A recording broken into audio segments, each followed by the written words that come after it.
축복합니다. 하나님 말씀은 마태복음 5장 1절에서 12절까지 말씀입니다.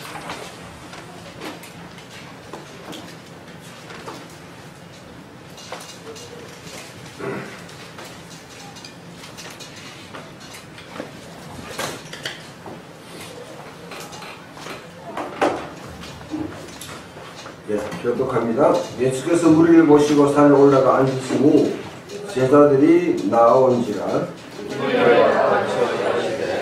심령이 가난한 자는 복이 있나니 천국이 그들의 것이며,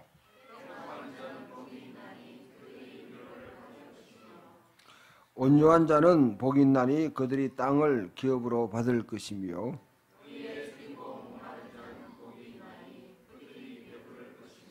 긍휼히 여기는 자는 복이 있나니 그들이 긍휼히 여김을 받을 것이며,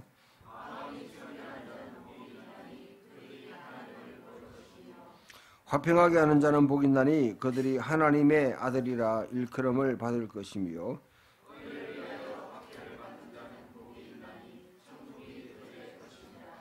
나로 말미암아 너희를 욕하고 박해하고 거짓으로 너희를 거슬러 모든 악한 말을 할 때에는 너희에게 복이 있나니,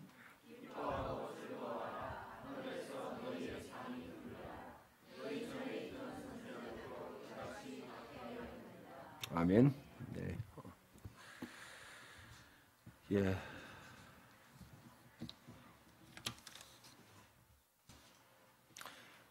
복하면 싫어할 사람 없죠. 다 복받기를 원하죠. 특히 이 동양 문화권에서 는 복이라는 게 굉장히 중요한 개념이고, 우리가 뭐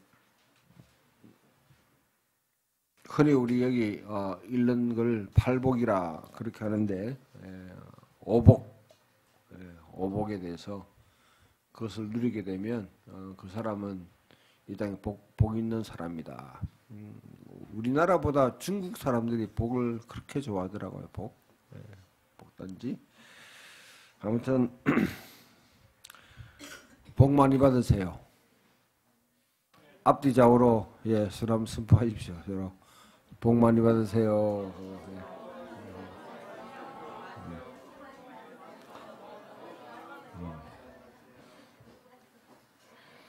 근데 이제 문제는 성경이 말하는 복이 우리가 생각하는 복하고 같을까? 이제 그게 문제가 되겠죠. 우리가 생각하는 복, 그 복과는 좀 차원이 다른 것 같아요. 그렇기 때문에 기독교가 가지고 있는 독특한 가치가 또 거기에 있지 않나, 우리 생각해 볼 수 있습니다. 그래서 좀 하나님 나라에서 가장 명예로운 사람, 가장 아너러블한 사람, 명예로운 사람이 복이 있다 그렇게 하면, 우리가 읽었던 이때까지 지난주까지 살펴봤던 네 가지 이 내용들은 이 사회에서 좀 약자에 해당하는 사람들, 사회적 약자에 해당하는 사람들이 대상으로 하나님 나라에서 어떤 사람이 가장 복 있는 사람인가, 명예로운 사람인가 하는 것을 이야기했고, 오늘부터 살펴볼 네 가지는 좀 사회적으로 좀 신분과 지위가 있고 또 어느 정도 물질이 좀 이렇게 여유가 있는 사람, 사회적 강자라고 생각할 수 있겠죠. 그런 사람들을 대상으로 하나님 나라에서 좀 명예로운 사람이 되라. 명예로운 사람이 되기 위해서 어떤 삶이 필요한가 하는 것을 우리에게 제시하는 것 같습니다. 그래서 오늘 말씀이 우리가 긍휼히 여기는 자는 복이 있나니 제가 긍휼히 여김을 받을 것이며 이렇게 했는데, 첫 번째로 이 긍휼이라는 뜻을 잘 이해할 필요가 있는 것 같습니다.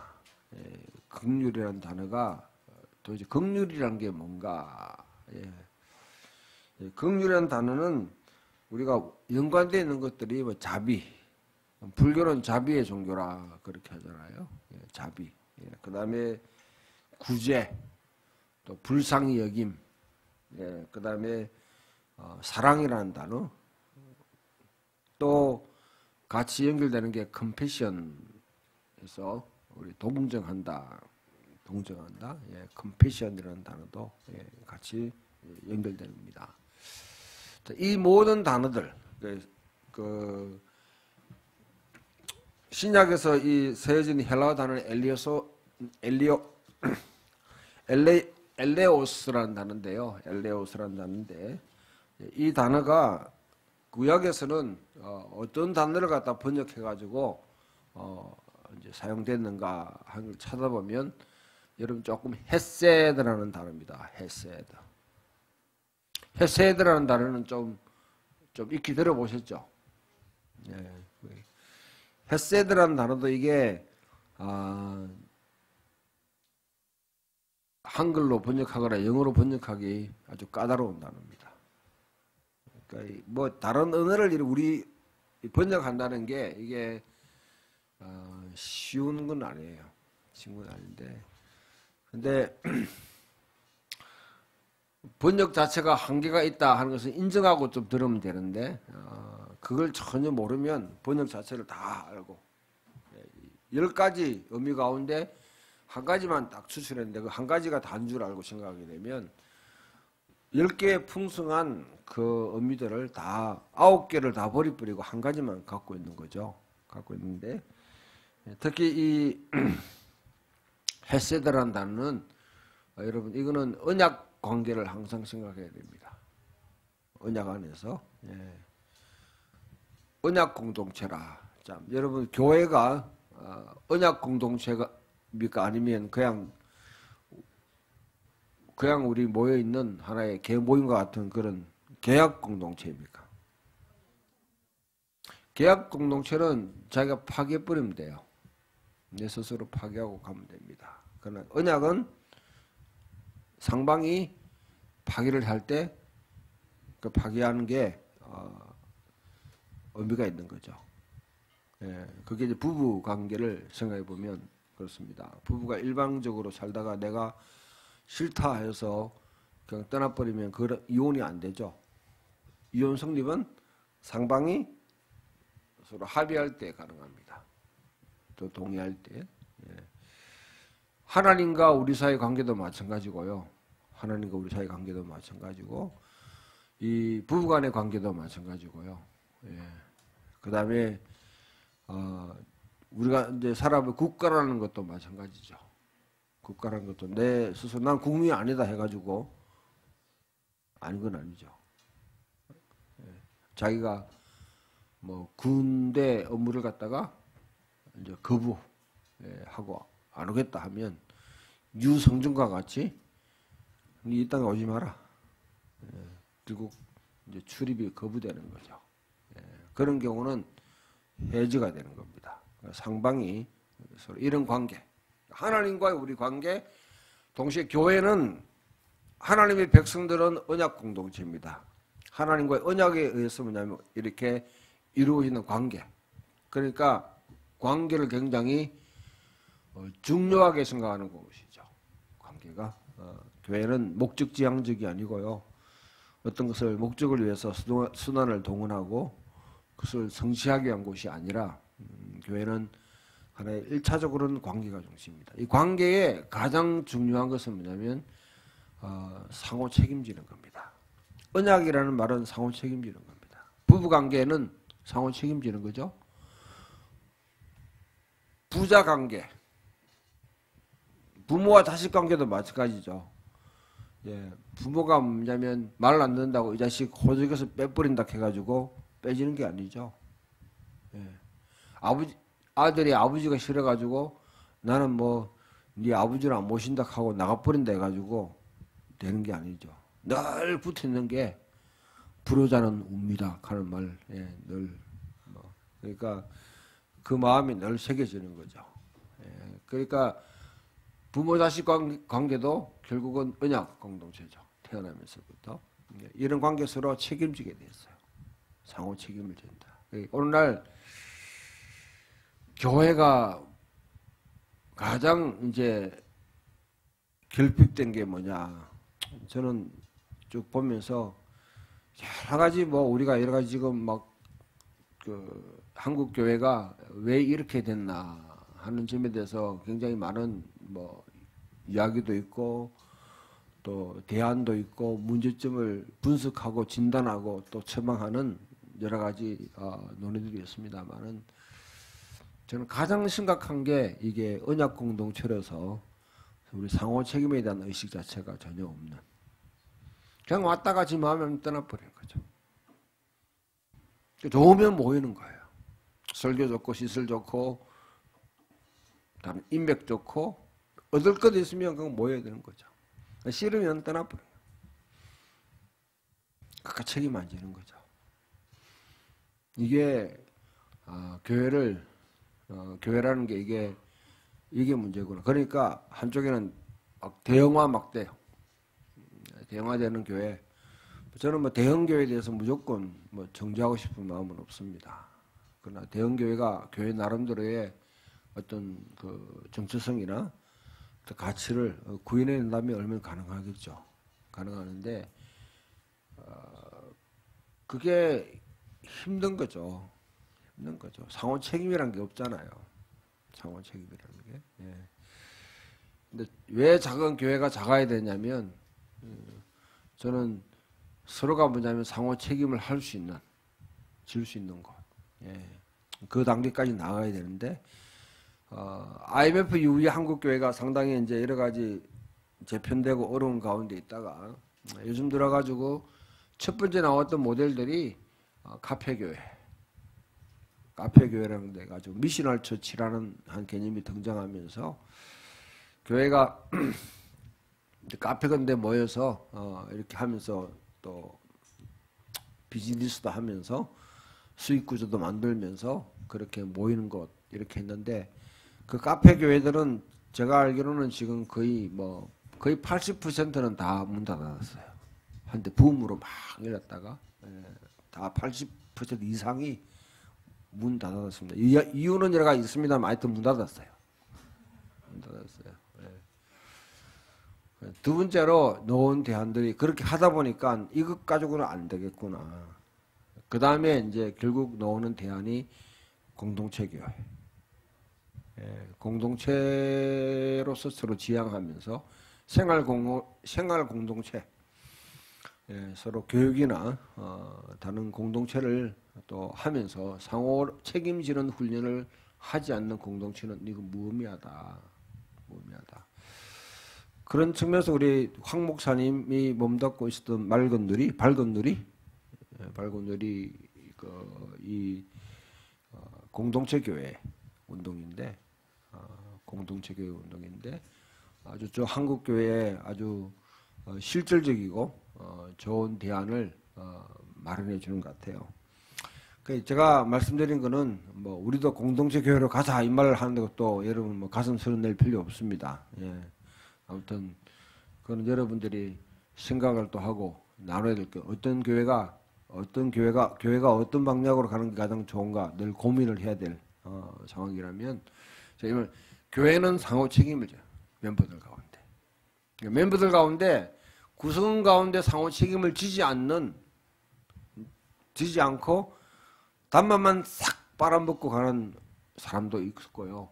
아니면 쓴맛만 보고 그냥 도망가는 사람도 있고요. 어쩔 수 없이 그냥 뭐 자기가 신분과 지위 교회 오면 그래도 뭐냐면 좀 뭐 늘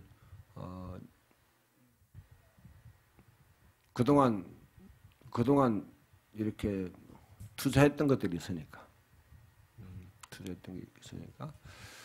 결혼할 때까지 부조도 많이 내놨지. 예. 또 장례식장에 갈 때 또 많이 부조도 해놨지. 그것도 드려야 되고. 예. 그다음에 교회 오면 장로님, 권사님 또 하면서 또 뭐 인사하고 그러니까 뭐 다른 데 가가지고 그냥 묻혀 있느니 뭐 그거 유지하려고 또 있을 수도 있고요. 또 여러 가지 그냥 돌아가는데 우리들에게 필요한 것은 바로 이 상호 책임을 지는 의식이 진짜 이게 있어야 그때부터 교회라는 개념이 교회라는 게 바로 이해될 수 있겠다 그런 생각합니다. 예. 여기 긍휼히 여긴 자는 복이 있나니 저 긍휼히 여김을 받을 것이며 했을 때에 이 긍휼은 바로 그냥 감정이나 어떤 사람의 성품 그게 아니라 언약에 기반한 실질적인 행동을 이야기합니다. 내가 하나님의 언약 공동체에 대한 책임을 지고 서로 지체들에 대해서 책임의식을 가지고 구체적으로 행하는 행위. 좀 이해가 됩니까? 네. 그래서 이거는 감정이나 어떤 사람이 뭐 어떤 선행을 한다든지 뭐 그런 걸 갖다가 우리가 보고 무조건 베푸는 거, 기부하는 거, 그 자체를 갖다가 지금 이야기하는 건 아니에요. 긍휼이라는 말은. 기부하는 사람들도 보면 다 꿍숭이가 있더라고요, 보니까. 물론 기부가 좋은 거지만은, 기부도 나름대로 자기 체면을 세우고 또 세금도 감면받고 여러 가지 대책 속에서 나오는 그런 것도 있더라고요, 보니까. 자, 그러면 좀 더 여러분 보면 언약 공동체에 속한 사람들에 대한 행하는 상호 책임.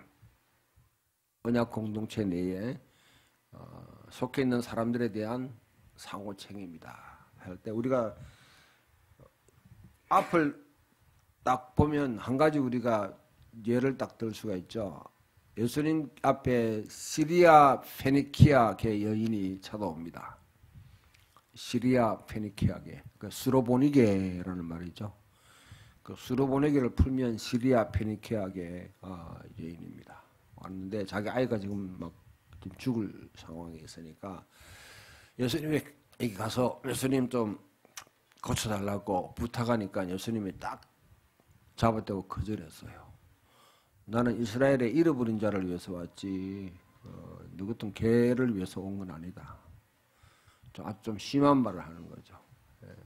그러니까 달리 말하면 주인의 밥상에 있는 떡을 들어가지고 개한테 주는 건 옳지 않다. 야, 달리 말하면 여러분 직설적으로 말하면 네 개다. 개한테 누가 이렇게 뭐 자비를 베푸냐. 그 말하면 자존심 상해가지고 다 떠나겠죠. 예. 제가 여러분 누가 설교해달라고 하는데 개들한테는 설교 안 한다 이러면 다음부터는 초청 못 받겠지. 초청 못 받겠지. 요즘 그런 사람은 잘 안 보여요. 설교해달라고 하면 할 수 없이 그냥 뭐 가가지고 설교하면 뭐 또 때로는 짭짤하게 뭐 사례비도 챙겨주고 또 대접도 해주고 뭐 이렇게 하니까 대접 받고 뭐 누이 좋고 매우 좋고 다 좋죠. 근데 저는 한 번씩은 퇴짜 놓습니다. 규모가 큰 교회에서 뭐 이렇게 하락하면 나 그거 안 간다고. 가니까 힘들어요. 나도 힘들어요. 무슨 말을 해야 될지 모르겠더라고 가니까. 예. 대구 중앙에 있는 여러분 뭐 교회 한 분 초청받아 갔는데 그것도 뭐 오후 예배에 뭐 꽉 찼더라고요. 왜 이렇게 찼나 하니까 뭐 예. 그래도 뭐 명강사가 오는 명강사는 뭐 명강사야 뭐 왔다고 뭐 채워놨는데 제가 무슨 말을 해야 될지 모르겠더라고요. 아예 그냥 저질러 놓고 뭐 다음부터는 초대 안 해 싶어가지고 할 말 다 하고 왔는데 예. 미안하기는 미안하더라. 그 다음부터는 내가 불편해가지고 모르겠어. 뭔 소리였더라고요. 이상 안 맞아요 이제는. 그래요. 예. 예? 돈만 많이 주면 좋지. 좋지. 목사가 뭐 돈 받으려고 뭐 하면 그거 아니잖아요. 근데 그것도 야, 왜 이런가. 이번에 또 다른 한 군데 이렇게 그 초청받아 갔는데 힘들어요. 이 체질이 안 맞아가지고 힘들어요 이제는. 예, 안 맞더라고요. 예. 네. 아무튼 제가 이 시간 예수님께서 긍휼을 베풀어 달라고 그러는데 이 걔한테는 이런 거 주는 거 아니다. 이렇게 하면 참 그렇죠. 그런데 이 여인이 진짜 갈급한 심정이기 때문에 예. 주인의 밥상에 떨어지는 부스러기는 그래도 개들이 먹지 않냐고. 참 거기에 포커스는 그거예요. 물론 이제 그 여인의 반응. 그런데 예수님이 왜 시리아 페니키아 여인들에게 내가 온 것은 이스라엘의 잃어버린 자를 찾아왔는 거지 너 같은 개들한테 이방인들을 괴롭힌 거예요. 내 안에 있는 내가 책임져야 될 집단과 책임지지도 않아야 될 집단을 딱 구분하는 게 바로 이 성경에 쓰여진 문화의 특색입니다. 내 집단 인그룹과 외 집단 아웃그룹 사이에 분명한 구별이 있어요. 내 집단에 대해서는 1차적으로 책임. 그래서 성경에 보면 무슨 구절을 할 때 1차적으로 어떻게 합니까? 너 공동체 내부에 있는 사람 우선적으로 하고 거기 채워지면 그 다음에 밖으로 돌아보라 그렇게 하죠. 자, 이걸 여러분 좀 더 이제 보게 되면 이스라엘이라는 한 공동체 속에 한 보게 되면 그 가운데 빈부격차가 분명히 있다는 거죠. 빈부격차. 어떤 사람이 자기 기본 소유권을 빼앗기고 생계가 위협을 받는 그런 상황. 대표적인 경우가 여러분 구약에 보면 룻이라는 가족이죠. 룻의 가족이죠. 아비멜렉의 그 가족들이 떠나가지고 모압으로 가가지고 거기서 잘 될 줄 알았는데 복상망하고 돌아왔습니다. 나옴이라는 이 시어머니가 결국 룻이라는 자부를 데리고 왔는데 먹고 살 데가 없어. 먹고 살 방향이 없으니까 그걸 어떻게 해요? 룻이 타작마당에 가가지고 거기서 곡식을 주워가지고 자기 생계를 유지해야 될 그런 상황 속에 있단 말이죠. 룻은 여러분 빚진 게 있고 뭔 언택이 있어가지고 와가지고 그 어머니 나라에 와가지고 그 개고생을 하는지 이유는 알 수 없지만 앞에서 가기를 어머니의 하나님이 내 하나님이 되고 어머니의 민족이 내 민족이 되고 내가 만약 어머니들을 살아야 될 때 떠나게 되면 하고 자기 저주를 부붙는 거죠. 그러고 따라왔는데 거기서 신실하게 가가지고 정말 집도 없고 절도 없고 아무것도 없어요. 가가지고 그냥 이렇게 타작마당에서 그 곡식 주워와가지고 그것으로 생계를 지금 유지하는 앞이 깜깜하잖아 이게. 타작마당에 있을 때는 그래도 먹고 살만하지만은 타작 끝나보면 어떻게 할 거예요? 어떻게 할 거예요? 그 문제에 이제 나오미가 딱 연상하는 게 뭐냐면 내가 지금 땅을 빼앗기고 지금 아무것도 없는데 기업 물을 자. 내가 빼앗긴 땅을 다시 물려줄 수 있는 사람이 있다면 그 사람이 만약에 선행을 행한다면 그래도 먹고 살 수 있는 길이 열리지 않겠나 하고 차례를 딱 보니까 보아스가 두 번째예요. 두 번째. 서열 두 번째. 가장 친척으로만 1촌, 2촌, 3촌, 4촌 이렇게 하면 가장 가까운. 그래서 보아스한테 가서 이야기를 하는 거죠. 보아스한테 그렇게 이야기하는 거죠.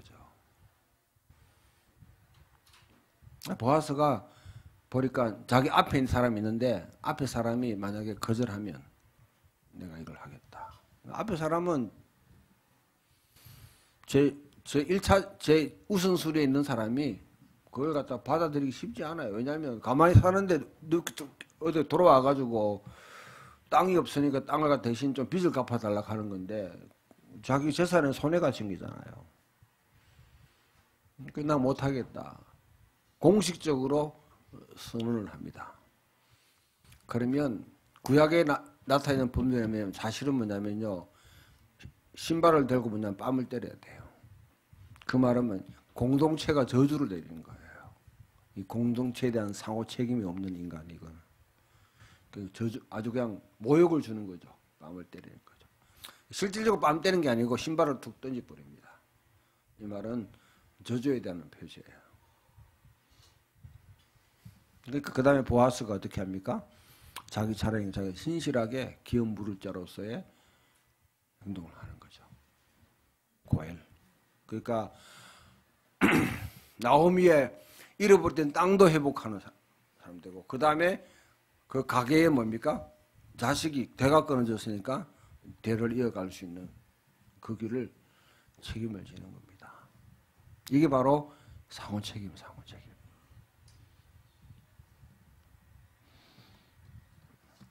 다른 거 없습니다. 내 형제들 가운데 이제 믿음의 형제들 가운데, 내 믿음의 형제들 가운데 어떤 사람이 북상을 망했다. 이 능력 따라서 뭐 그렇게 한 거 아니냐. 네가 노름을 했든지, 뭐 네가 방탕했든지, 네가 뭐 게을러 빠졌든지, 아니면 네가 어리석었든지, 네가 책임져야 되지. 왜 남한테 돌려 이렇게 해버리면 밖에 사람하고 똑같죠. 밖에 사람하고 똑같죠. 근데 내 안에 있는 사람이기 때문에 내 가족이라 생각한다면 그것을 짊어지고 같이 그 책임을 지는 거죠. 책임을. 책임을 내 가지고 뭐 원상복귀하는 말이 아니고요. 먹고 살 수 있도록은 해줘야 됩니다. 만약에 최선을 다해가지고 저 사람이 하다가 실패를 했을 경우에 우리 여러 가지 가능성이 있지 않습니까? 했을 경우에 거기에 대해서 하는 거죠. 지금도 유대인들은 사실 이게 너무 똘똘 뭉치가 이게 문제예요. 유대인들이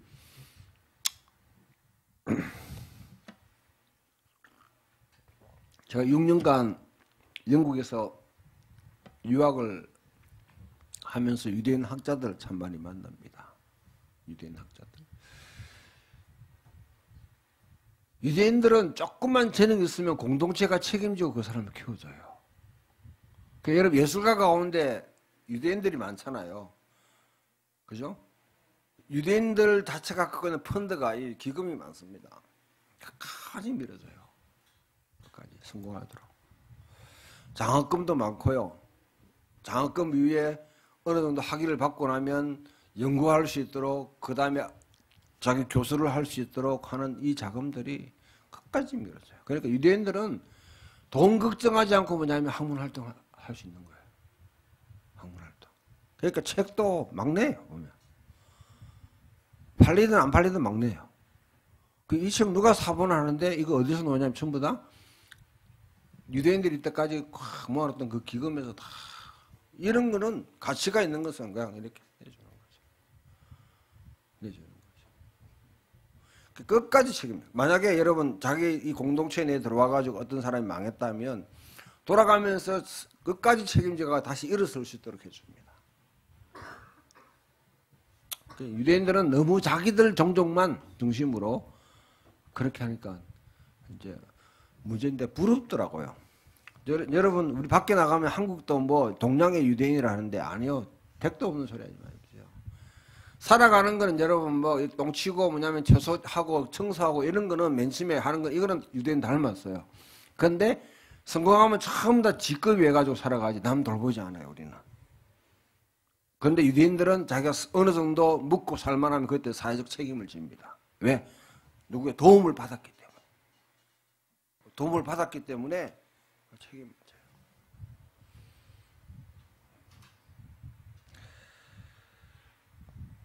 자, 그래서 뭐 자, 어떤 사람이 빚을 졌다. 요즘 카드 뭐 이렇게 해가지고 지고 그다음에 뭐 뭡니까 사채 뭐 이래가지고 들어가면 이거는 뭐 끝도 한도 없는 그런 늪에 빠지게 되는데 그런 문제에 대해서 뭐냐면 어느 정도 이 사람이 더 이상 일어설 수 없도 계속 늪으로 빠진다 할 때 그건 네 실수니까 네가 책임져라.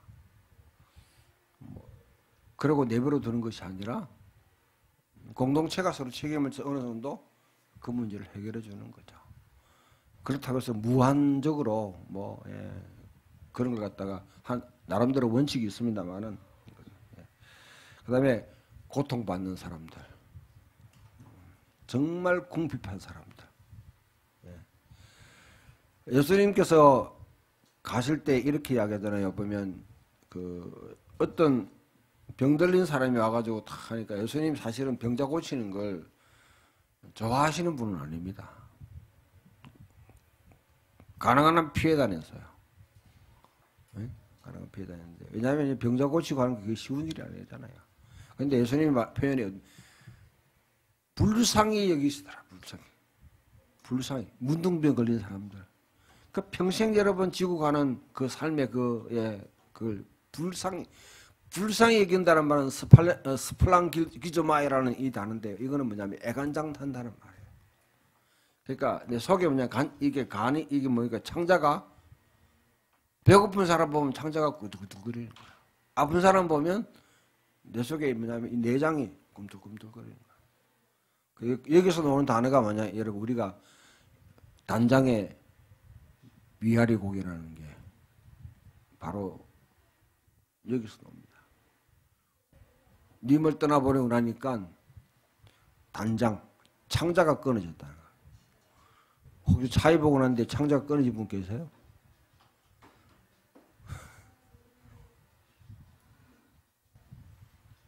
옛날 북녘에 여러분 내가 가족이 북송돼 가지고 이렇게 납치대가 갔다.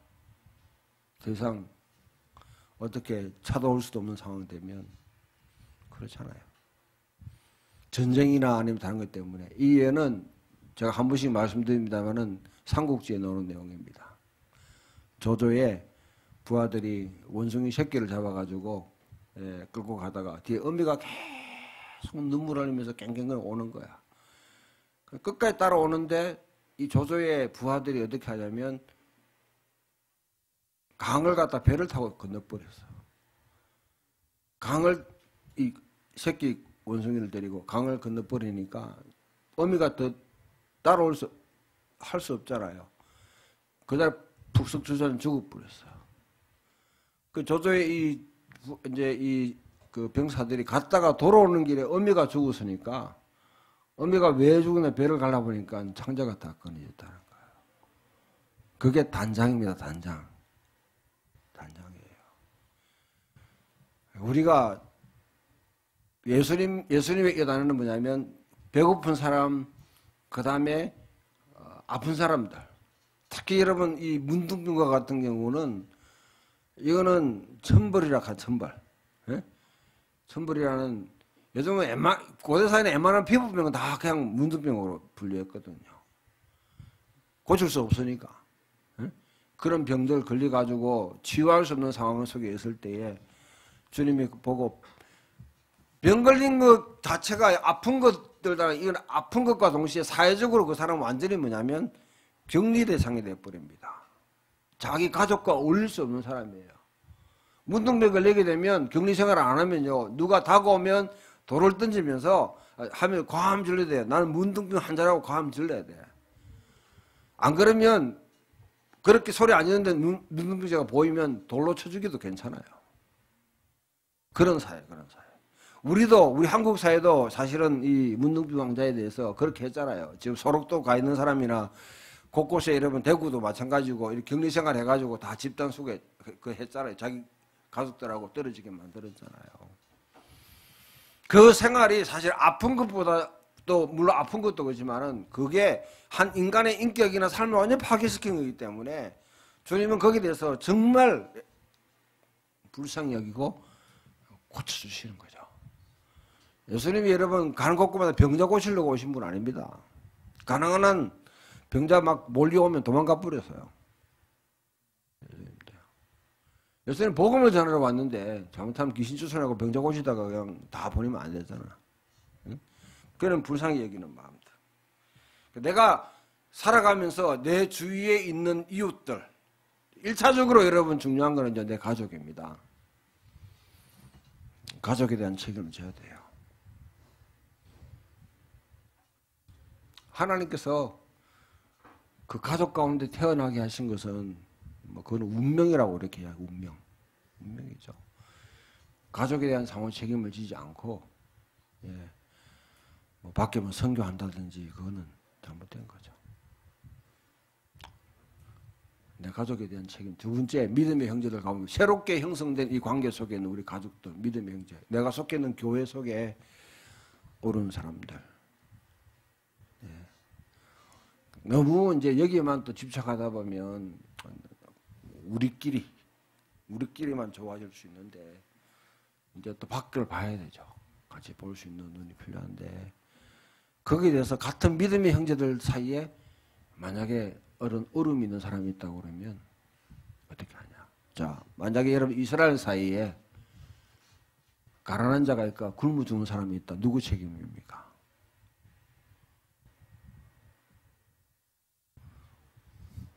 여러분 책임 아닙니다. 이스라엘 사회니까 뭐 예. 누구 책임이에요?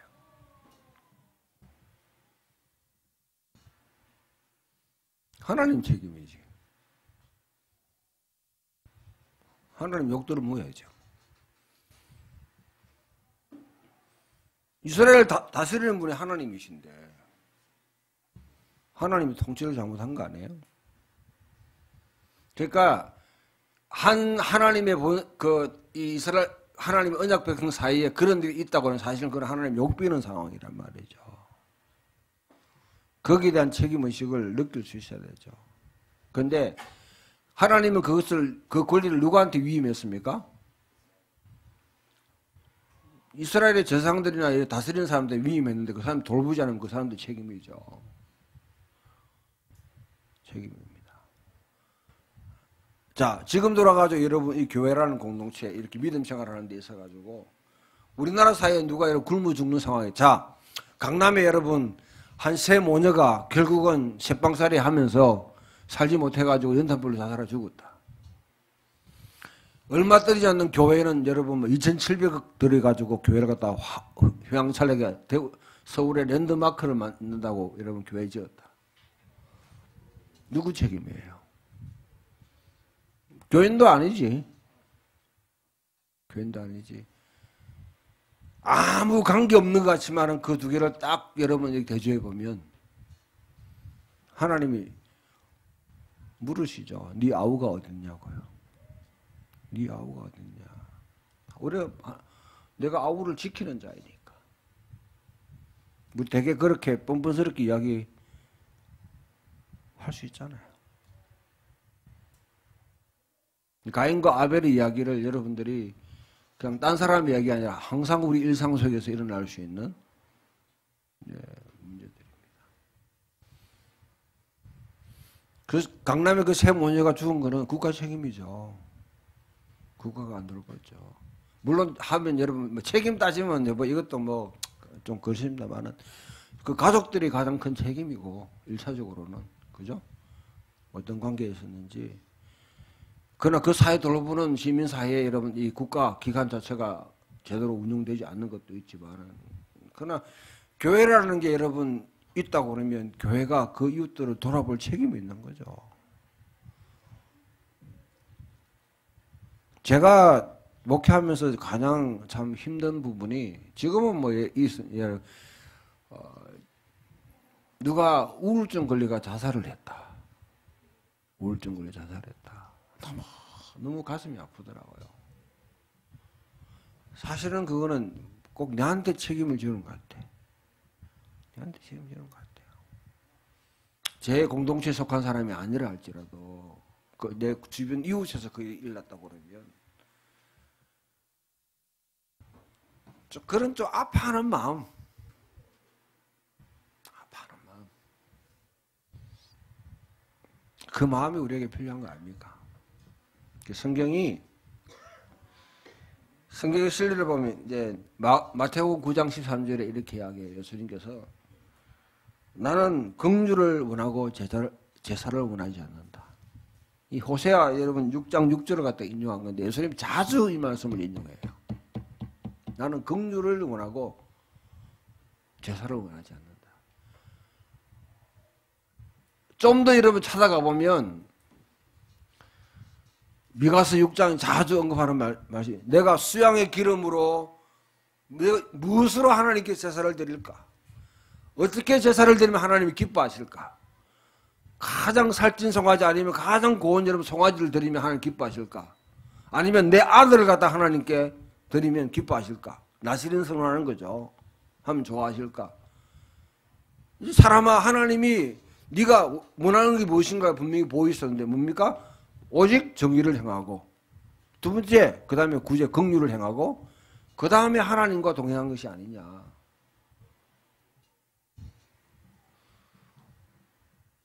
하나님과 동행한다는 말은 경건생활이죠. 율법을 지키며 종교생활을 하는 거죠.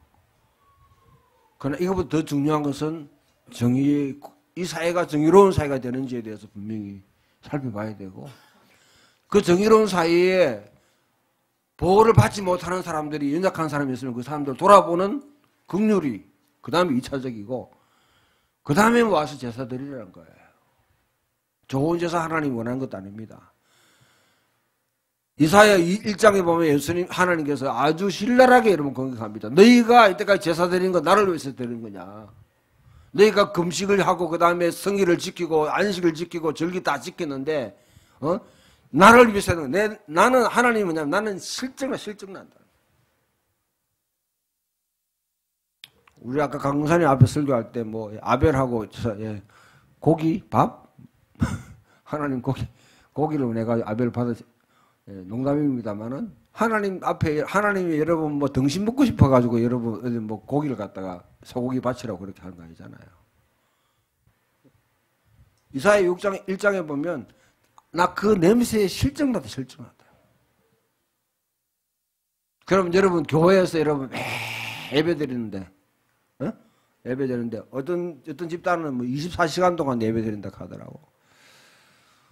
진짜 할 짓 없으니까 별짓 다 하는 것 같아요. 네. 이제 하나님께서 24시간 동안 예배하라고 그랬어요. 우리 보고. 하여튼 짠해도 하여튼 종교적인 열정이라는 건요. 미친 짓 하면 그런 식으로 갚아요. 24시간 기도하고 24시간 예배하고 그럼 소는 누가 키우는데 소는 누가 키우는데 아주 그냥 배짱이들이 그냥 할 짓 없으니까 그 짓 하는 거예요. 성경에는 예배는 이제 일주일에 한 번만 드리라고 했어요. 뭐. 돌아가면서 여러분 그렇게 하면 되지. 몰라도. 거짓된, 아주 거릇된 열광주의에 여러분 계속 사람들을 모아가지고 그런 식으로 표현하게, 신앙을 표현하게 만드는 거. 그거 현혹되지 마세요. 그건 종교적인, 진짜 여러분, 그거는 낭비입니다, 낭비. 그런 제사에 대해서 하나님께서 나는 인내를 원하고 긍휼을 원하고 제사를 원하지 않는다 했을 때 무슨 의미입니까? 예배 시간에 제사 드리러 오기 전에 먼저 생각해 봐라는 거죠. 가인의 제사를 하나님께서 왜 안 받으세요? 아벨의 제사를 갖다가 왜 하나님 받으셨어요? 여러분 양치기의 삶의 방식이나 농경생활은 하나님이 다 인정하는 겁니다. 그 두 개에 대해서 이게 옳고 저거 양치기 생활은 옳고 농경생활하는 거 그러다 혹시 여러분 아벨과 과인할 때 어떤 목사들이 뭐냐면 피 있는 제사를 드렸고 피 없는 제사를 드렸기 때문에 구약 성경에도 여러분 피 없는 제사가 있어요. 곡물로 드리는 제사가 있습니다. 자기 소산의 일부를 드리는 것이지. 문제는 뭐냐면 가인의 삶에 대해서 네가 왜 분노하는데 네가 왜 화를 내는데 너 앞에 뭐냐면 지금 죄가 지금 꽉 깔려있다. 네 문 앞에 죄가 지금 호시탐 노리고 있다. 너는 늘 죄와 더불어 살면서 와가지고 제사 드리는 거 죄 있는 삶부터 청산해라는 거죠. 죄 있는 삶. 생활 자체가 죄악에 가득 찼는데 그거 드린다고 해가지고 암만 정성금 11조, 12조, 13조 드린다는들 그게 뭔 소용이 있다는 거죠. 그게.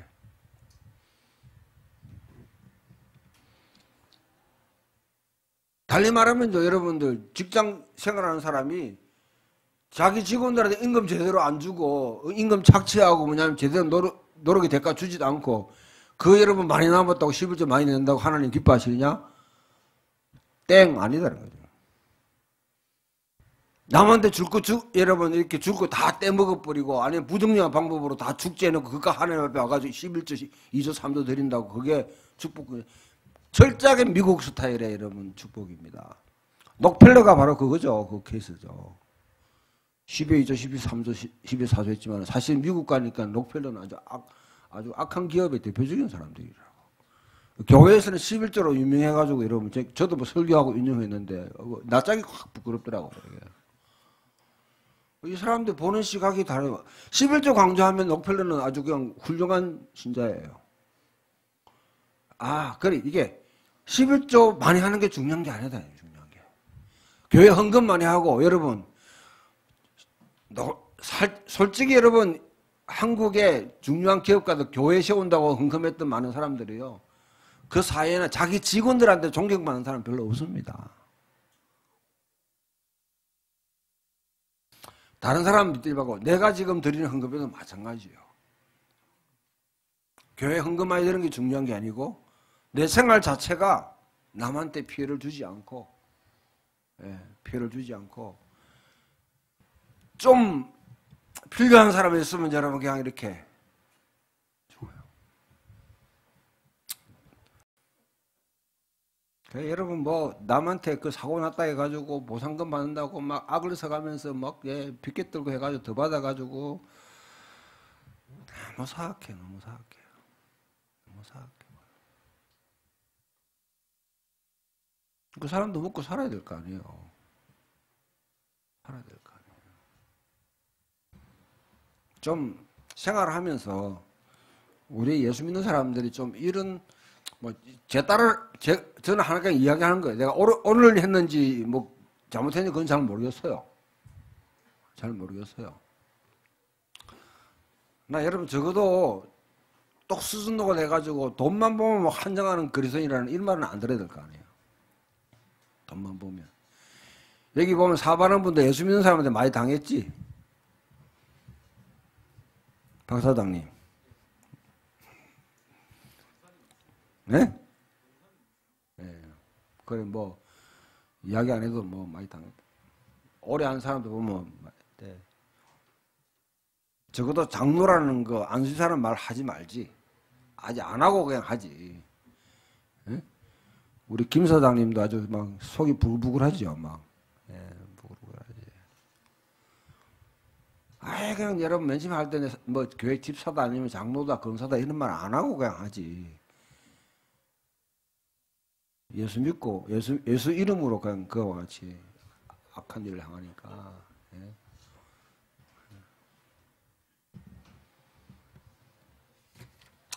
자, 하여튼 뭐 넘어갑시다. 예로 들면 여러분 잘 아는 바와 같이 1만 데나리온 빚진 사람, 500데나리온 빚진 사람 생겼을 때 어떻게 여러분 왕이 1만 데나리온 1데나리온이 육체노동자가 하루 벌이는 임금입니다. 만일을 갖다 벌여야 되면 이거 얼마예요 도대체? 500데나리온이면 이건 2년치 연봉이죠. 1만 데나리온 빚진 거라도 탕감해 줬다는 이는 희년을 선포했다는 의미거든요. 왕이 나팔 팍 불어가지고 희년 선포했는데 그래가지고 뭐냐면 1만 데나리온 빚진 사람 다 탕감해줘서 얘는 돌아가면서 뭐냐면 보니까 500데나리온 빚진 사람이 있거든. 그 잡아다가 뭐냐면 옥에 가뒀다 말이죠. 패고 왜 빚 안 갚았노 이래가지고. 적어도 이런 인간은 되지 말라는 거죠. 이런 인간. 예수님이 이 땅에 오셔서 나사렛 선을 통해서 주의 성적인 너희에게만 내가 기름 부으사 가난한 자에게 복음이 전하게 하려 하시며 마음이 상한 자를 치유하고 묶인 자를 자유케 하고 억압된 자를 풀어주고 보이지 못한 자를 보게 했다고 선포했고 이 말을 듣는 너에게 응하였느니라 했다고 그러면 예수님의 복음이 선포되는 곳에 바로 희년이 선포됐다는 것을 의미합니다. 하나님과 우리 사이에 빚진 모든 빚은 하나님이 다 예수님이 다 탕감해 줬다고 지금 선포하는 거거든요. 그럼 우리는 예수를 믿는 우리들은 용서할 사람 용서해야 되고요. 용서가 제일 어렵습니다. 제가 용성이니까 좀 알아요. 보면 용서합니다.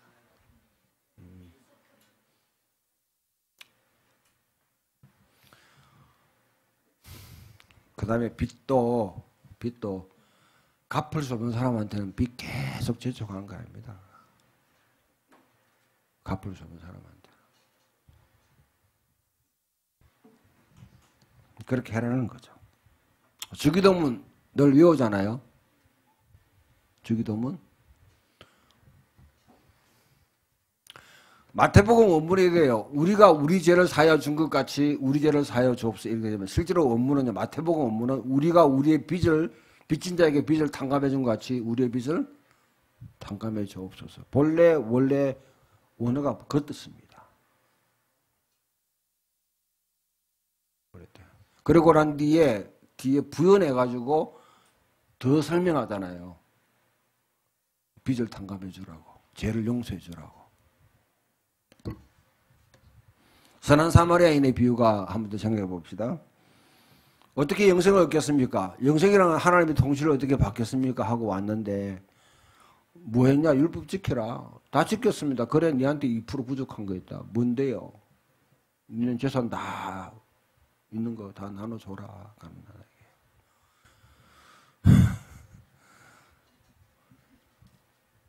참 골치 아픈 예수님 만나면 나는 예수님 피해가 다닐 것 같아. 예. 근데 그럼 누가 진짜 이웃입니까? 하나님을 사랑하고 이웃을 사랑했으니까 그럼 내가 자비를 베풀어야 될 대상이 누가 진짜 이웃입니까? 하니까 예수님이 한 예를 들어가 선한 사마리아인의 비유를 이야기하는 거죠.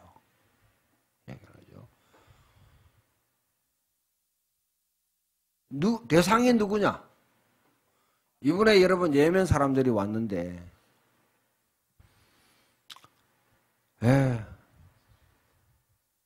하여튼 뭐 나이 많은 사람들 무조건 난민이니까 도와줘야 된다. 이렇게 놓고요. 조금 아는 사람들, 조금 보수색이 짙은 사람들은 그 사람들이 왜 왔냐, 뭐 부르고 끼어가 왔다, 경제적으로 지급 뭐 일자리 구하러 왔다, 다 뒤져가지고 이런 사람 도와주면 안 된다. 이슬람이기 때문에 안 된다. 이 사람이 이슬람 오면 큰일 난다. 이래가지고 막 하는데 구국을 절절히 안 되는 이유 쭉 늙어하면 뭐 될 놈 어디 있어요? 없지. 그래 그 사람들이 진짜 정치적인 난민이라고 그러면 이슬람이든 뭐든 간에 예수님이라면 어떻게 했을까? 곽 집사님 어떻게 했을까? 자, 그에 대해서 여러분들 성경이 말하는 이것을 갖다 이야기해보고 은혜는 말이나 감정이나 그냥 은혜나 말로 띄우거나 감정으로 표현한 것 이상입니다. 그거는요 실제 정치, 경제, 사회, 문화에서 실질적으로 적용될 수 있는 내용으로 나와야 돼요. 내가 은혜 받았다고 그러면 하나님의 은혜를 받았다고 그러면 멕시코 사람들도 그라시아스 꼬레아, 예? 그라시아스라는 게 이게 은혜잖아요. 예? 그라티아라는 단어에서 은혜 받았으니까 그 사람들이 그냥 말로만 떼우지 않고 어떻게 해요? 항공권 20% 하고 기업에다가 이러면 커피 무료로 제공하고 막 실질적으로 표현하잖아요. 실질적으로. 은혜 받았으면 좀 뭐 은혜에 대한 반응이 있어야 되지. 뭐 말로만 다 띄우지 말고. 예? 그렇다고 교회 헌금 많이 하락하는 말은 아닙니다. 목사 집에 뭐 여러분 뭐 아이스크림 들고 오는 말도 아니고. 하나님 앞에 내 이웃을 돌아보면서 실질적으로 거기서 여러분 은혜 받은 은혜만큼 반응해야 되죠. 그러니까 그 긍휼을 행하는 자는 긍휼이 이기는 받으리라. 했으니까 우리가 하나님 앞에 하나의 전제 조건은 될 수 없어도 하나님의 도움을 받는 하나님의 긍휼함을 받는 그런 하나의 계기 그런 계기를 마련하는 거죠. 그런 삶을 좀 사셔서 그래 뭐 예수 믿는 사람답게 좀 삽시다. 근데 보통 예수 믿는 사람들 말고 좀 메이드인 풍경 이제 이 정도 여러분 하나님 나라에서 주구장 듣고 이때까지 했으면 그냥 보통 사람들하고는 좀 차이 나는 가치를 가지고 살아갈 만한 동기부여는 되지 싶습니다. 그렇게 믿음으로 살아가는 저와 여러분 되기를 소망합니다.